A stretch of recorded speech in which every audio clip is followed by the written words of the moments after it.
திண்டுக்கல் மாவட்டம் பழனியில் மளிகை கடைக்குள் புகுந்த மர்ம நபர்கள் பெண்ணிடம் 3 பவுண்ட் செயினை பறித்து சென்ற நிகழ்வு அதிர்ச்சியை ஏற்படுத்தியுள்ளது. திண்டுக்கல் மாவட்டம் பழனி லட்சுமிபுரம் பகுதியைச் சேர்ந்தவர் வெண்ணிலா. இவர் லட்சுமிபுரம் பிரதான சாலையில் மளிகை கடை நடத்தி வருகிறார். இந்நிலையில் இரவு மளிகை கடையில் இவர் மட்டும் இருக்கும்போது 3 மர்ம நபர்கள் வந்துள்ளனர். அதில் ஒரு நபர் மட்டும் பால் பாக்கெட் வாங்குவது போல வந்து பேசியுள்ளார். அப்போது சுற்றுவட்டார பகுதியில் யாரும் இல்லாததை கவனித்த அவர்கள் வெண்ணிலாவின் கழுத்தில் இருந்த 3.5 சவரன் தங்கச் செயினை பறித்து மின்னல் வேகத்தில் தப்பி ஓடியுள்ளனர். பழனியில் சமீப காலமாக மோட்டார் சைக்கிளில் வந்து செயின் பறிக்கும் சம்பவம் அதிகரித்து வருவதால் காவல்துறை இதற்கு தக்க நடவடிக்கை எடுக்க வேண்டும் என பொதுமக்கள் கோரிக்கை வைத்துள்ளனர்.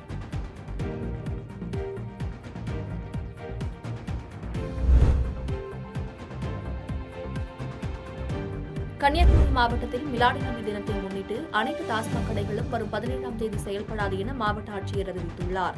மிலாடி நபி தினத்தை முன்னிட்டு வரும் 17ஆம் தேதி செவ்வாய்க்கிழமை கன்னியாகுமரி மாவட்டத்தில் உள்ள தமிழ்நாடு வாணிபக் கழகத்தின் கட்டுப்பாட்டில் உள்ள அனைத்து டாஸ்மாக் கடைகளும் செயல்படாது என மாவட்ட ஆட்சியர் அழகு மீனா அறிவித்துள்ளார். அதேபோல் உரிமம் பெற்ற மதுபான கூடங்களும் செயல்படாது என தெரிவித்துள்ளார். மேலும் கள்ளச்சந்தையில் மதுபாட்டில்கள் விற்பனை செய்தால் அவர்கள் மீதும் கடும் நடவடிக்கை எடுக்கப்படும் என காவல்துறைக்கு அறிவுரை வழங்கியுள்ளார்.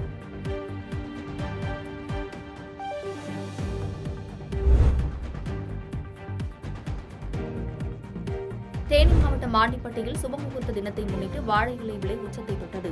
தேனி மாவட்டம் ஆண்டிப்பட்டி சுற்றுவட்டார பகுதிகளில் வாழை விவசாயம் அதிகமாக செய்யப்படுகிறது. இந்த நிலையில் கடந்த சில நாட்களாக சுபமுகூர்த்த தினங்கள் அதிகம் இருந்த காரணத்தால் வாழை இலையின் விலை தொடர்ந்து உயர்ந்து காணப்படுகிறது. கடந்த ஒரு வாரமாக வாழை இலை கட்டு ரூபாய் 1000 முதல் 2000 ரூபாய் வரை விற்பனையாகி வந்தது. இந்த நிலையில் ஆவணி மாதத்தின் கடைசி முகூர்த்த நாளான இன்று மற்றும் நாளை திருமணம் உள்ளிட்ட விசேஷ நிகழ்ச்சிகள் அதிகம் நடைபெற உள்ள நிலையில் இதன் காரணமாக வாழை இலையின் தேவை அதிகரித்துள்ளது.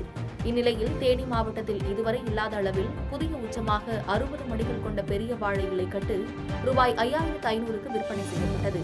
அதேபோல் 24 மடிகள் முதல் 36 மடிகள் கொண்ட வாழை இலை கட்டு 2000 ரூபாய் முதல் 3500 ரூபாய் வரை விற்பனையானது. தற்போது வாழை இலை வரத்து குறைவால் இந்த விலையேற்றம் ஏற்பட்டுள்ளது.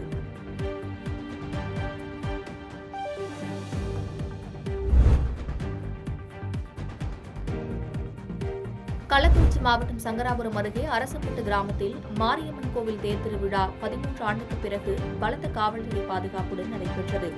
கள்ளக்குறிச்சி மாவட்டம் சங்கராபுரம் அருகே உள்ள அரசம்பட்டு கிராமத்தில் மாரியம்மன் கோவில் தேர் திருவிழா யாருடைய தலைமையில் நடத்துவது என இருவேறு தரப்பினரிடையே ஏற்பட்டு வந்த கருத்து மோதலால் 13 ஆண்டாக திருவிழா நடத்தாமல் இருந்து வந்தது.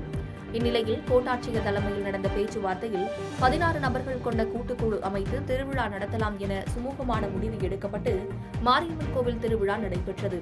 இந்நிலையில் சிறிது தூரம் தேர் வந்த நிலையில் இரு தரப்பினரிடையே மீண்டும் மோதல் ஏற்பட்டுள்ளது. இதனால் அப்பகுதியில் பரபரப்பு ஏற்பட்டது. இந்த மோதலை கட்டுப்படுத்த காவல்துறை தடியடி நடத்தியதால் பதட்டமான சூழல் ஏற்பட்டது. இதனைத் தொடர்ந்து தேர் மீண்டும் தொடங்கிய நிலையில் சிறிது தூரம் சென்று பாதுகாப்பாக நிறுத்தப்பட்டுள்ளது. மீண்டும் இன்று தேர் திருவிழா தொடங்கும் என்பதால் அந்த பகுதியில் அசம்பாவிதம் ஏதும் நடைபெறாமல் இருக்க கடலூர், விழுப்புரம், கள்ளக்குறிச்சி என 3 மாவட்டத்தைச் சேர்ந்த 500க்கும் மேற்பட்ட போலீசார் குவிக்கப்பட்டு பாதுகாப்பு பணியில் ஈடுபட்டு வருகின்றனர்.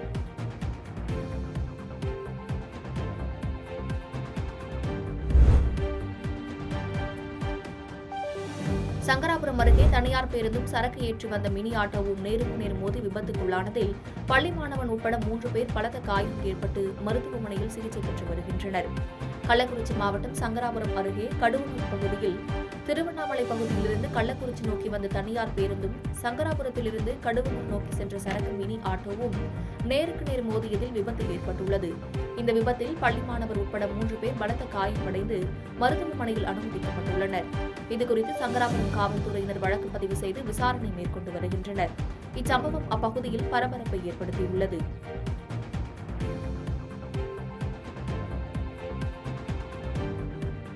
பாதகம் செய்பவரை கண்டால் நாம் பயங்கொள்ளலாகாது பாப்பா, மோதி மிதித்து விடு பாப்பா, அவர் முகத்தில் உமிழ்ந்து விடு பாப்பா.